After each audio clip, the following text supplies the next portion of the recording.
What's up, everyone? This is Tatum. I'm back with another episode of Fuck This Review, where today I'm going to be reviewing Joni Mitchell's Blue. It took me a long time to do this album because, it took me a long time to do this album because I really wanted to take it in and really try to understand what the album is about. And I wanted to do a review on this album because just hearing so much about it through just music and just music rankings and just people and how coveted this album is ranked, I wanted to see what all the hype was about. It intrigued me how it's number 3 on Rolling Stone's greatest albums of all time, which I'll get into later. But it's high ranked on a lot of lists of greatest albums of all time, and I wanted to see what all the hoopla was about. So here I'm doing a review. I'm going to go through a couple of songs. I'm going to go through things I liked about the album. I'm going to go through things I didn't like about the album. Sorry, Joni Mitchell fans. Some things I didn't like. And give my honest take on this album, 50 years later. I don't want to waste too much of your time. Let's get into it. I don't know much about Canadian singer Joni Mitchell. I understand this is her 4th album. This came out in 1971. June 22nd. It's 4 days before my birthday. June 22nd, 1971. From what I grasp from it, why people might love it so much, from my understanding, is that the honesty. It's very, very honest. It's a very honest album, so much that it's kind of eerie at some points, And it was done after a breakup. It's almost the quintessential breakup album, I would assume, why so many people love it, because everybody goes through heartbreak, and this album can be relatable in that aspect just on that aspect. So I understand that. First song is All I Want. And what I can grasp from that song is just that search for love and understanding and relationships being those hiccups that just fucks you over sometimes, pardon my language. And you're just searching for just the right one or things. I know there's some lines in here. I'm on a lonely road and I'm traveling. And the way she says, and I'm traveling. You could tell, you can hear the exhaustion. You can hear the mental wear. I don't even know how old she was when this album was released. In the comments, let me know, how old was she when this album was released? Because it's very freaking mature, pardon me. Looking for something, what could it be? Oh, I hate you some, I love you some, I love you when I forget about me. I want to be strong, I want to laugh along. It's all these contradictions. It's I want to love, I want to hate you, it's all the things that come along with just that relationship, a Latin toxic relationship. From the beginning record, it totally set the tone for me of where it was going to go, because going into it, I didn't know anything. I knew it was blue. I love the colors, one of my favorite colors, the album cover itself. So I was drawn to that. My friend has this vinyl, and I always I'm going to listen to that. Can I borrow? But this record, to start it off, just set the tone. From never listening to her, it let me know how deep of an artist she is, and just a glimpse into her story. That goes into My Old Man, and I really enjoyed that record. I love the one thing I really enjoyed about this album is how stripped down it is, and I'm not usually a fan of just bare bones albums. You can listen to this album and you can tell that it could have been sent to someone and it could have been produced up, but it's very raw, and that fits the emotion perfectly. So I'm kind of glad they didn't do that. But this record, My Old Man, I love it. Really, my favorite part is just, we don't need no piece of paper from the city hall. I just love that part. It's a great melody. I just enjoyed that. We don't need no piece of paper from the city hall. That part is just so dope. It's another part I enjoy about the record, where it's at the switch, kind of at the bridge. But when he's gone, me and them lonesome blues collide. But it's the way she said, but when he's gone. And listening to it so many times, it got me wondering, maybe she was not giving her all. Using we don't need a paper from the city hall to be something like that facade, and then but when he's gone, she feels lonely as well. You can't really have both, and I understand it from two aspects. Maybe she's covering up for not being so much in love or ready to take the steps that was needed to be taken in a relationship. And 2, if you look at it from the flip side, it's we as people don't really need that stuff. Love is not confined or defined by a piece of paper. So that's the 2 ways I looked at it. Little Green, that record is sad. Doing back research on it, and listening to it over and understanding it's about the adoption of her daughter and how the father wasn't ready and he moved to California and just left her broke and things of that nature, it's really heart-wrenching. But the melodies on there are great. The story is, again, it's really good. A child with a child pretending, weary of lies you were sending home.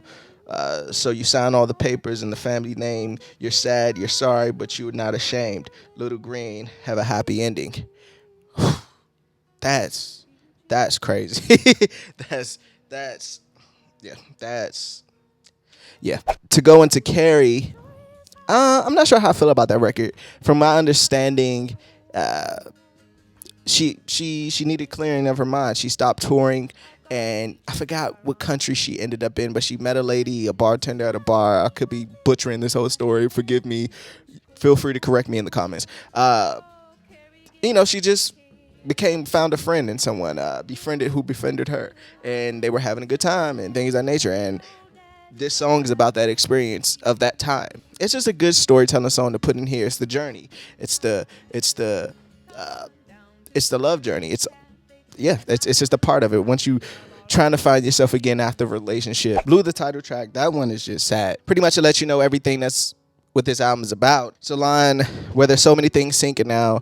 You got to keep thinking. You got to make it through these waves. Acid, booze, and ass, needle guns, and grass. Lots of laughs. And I think it's a great song after Carrie because it's basically summing up that. It just lets you know what happened in the song before this. Why those, I guess, sums up my question of how it fits. I guess I just... but great song. California. I want to ask you guys, is California a metaphor for freedom? And what's the song? I'm going to California in my mind. Is that what she means? Is that what she meant? Let me know in the comments. Is that what she meant? Because that's what I got from it. Like tonight, what I got from that is her leaving and make a mistake. And she made a mistake of leaving. Feeling that like, pilot, turn this plane around. I made a mistake. My bad. It's a part on here where it's like she's listening to a song on the radio, but she sings it and it kind of EQs into a radio kind of sound. I thought that was pretty freaking dope. But just that regret of maybe I did do the wrong thing. Maybe I was the one that was the problem. Maybe it wasn't all them. Maybe I just made a mistake, And that's what love a lot of times is like, that understanding of especially past love, that understanding of the wrongs that you both did. And because when you're in it, it's hard to feel wrong when you're in it. Like, so that's what I kind of got from it. Oh yeah, I think River is the best song on here. River is the best song on here. That high note, I think it's the chorus, fucking outstanding. It really shows her vocal performance. That song really captured me. When I heard it, I was like, this song is just great. What's the line? He tried to help me, he put me at ease, and he loved me so naughty and made me weak in the knees. Oh, I wish I had a river I could skate away. I'm so hard to handle. I'm selfish and I'm sad. Now I've gone and lost the best baby that I ever had. That loss of love, and I mentioned again and just that understanding of the mistakes you made. This song is fucking dope, man. A Case of You. Read somewhere that song was written about a Canadian singer, Leonard Cohen, I believe I'm pronouncing that right, that she had a thing with. To me, it sounds like a song like being with something that you shouldn't be with, because a lot of lyrics she make these like you're my wine kind of thing, your blood in my veins kind of thing, but I could drink a whole bottle of you kind of thing. But then you shouldn't do that. You know what happens when you drink for adults. You know what happens if you do drink a whole bottle of anything alcoholic. Yeah, it feels good going down, but headaches in the morning. You know what I mean? So that's what I got from that. I felt like, and it just hit me now. Maybe he's not good for her, but really she's not good for him either. Just like the stuff that she's been through this whole album. You know what I mean? Why even bring somebody into, how can I say this? Why we even bring somebody into a situation that is not healed? And then you get the situation like for the listeners out there, if you ever heard Amy Winehouse, He Can Only Hold Her. He can only hold her for so long. That story this song made me think of that song, with the story in that song. The journey of heartbreak and moving on within this album is, like I said, is very honest, and Yeah, it's just very honest. The last time I saw Richard, and that song is sad. This is the record where she is like a conversational piece, right? And you know, Richard says something, and she says, like, she recounts the story of Richard's life and how he's married and moved on, and she don't look at that life as something she aspires to have at this moment, at least.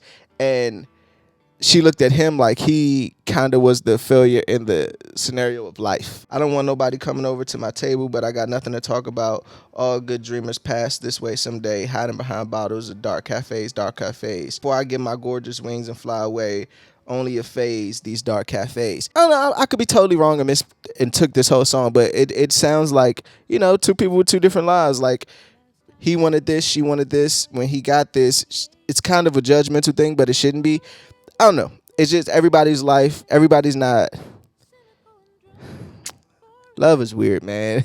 Everybody's just not prepared for that type of thing yet, especially when heartbreak is involved. Richard tells her, "You think you're immune to stuff like this," and that part caught me. Like, you think you're immune to this feeling, and that's why I got that conclusion that I got. But that's the last song. It ends on a very low note. Let me get into my best songs. Best songs, I'm gonna go with River, Little Green, and Old Man. Worst song, Carrie. Not a bad record, just not the best. Best line, "Oh, I am a lonely painter. I live in a box of paints.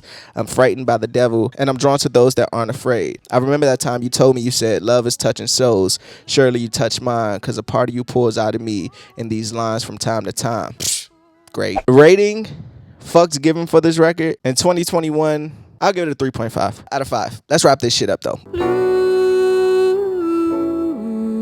In closing, when it comes to Joni Mitchell's Blue, I enjoyed it for the most part, but I still don't understand how it's ranked so high on these lists. I just don't get it.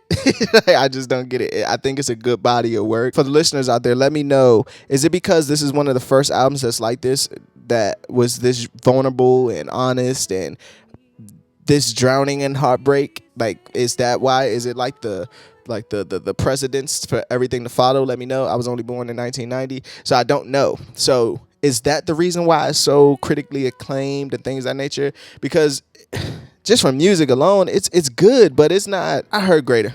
And I know music is all about perspective and it's subjective. So with that in mind, yeah, it's just a cool album, man. I did appreciate her honesty. I did appreciate the rawness of it, like I mentioned before. But greatest of all time is kind of pushing it for me. And I'm happy with being wrong about that. But let me know in the comments with some of your favorite records. Why does this album mean so much to you? Where were you when it came out? All those fun things. So as always, though, fuck this review. I'm Tatum. Peace.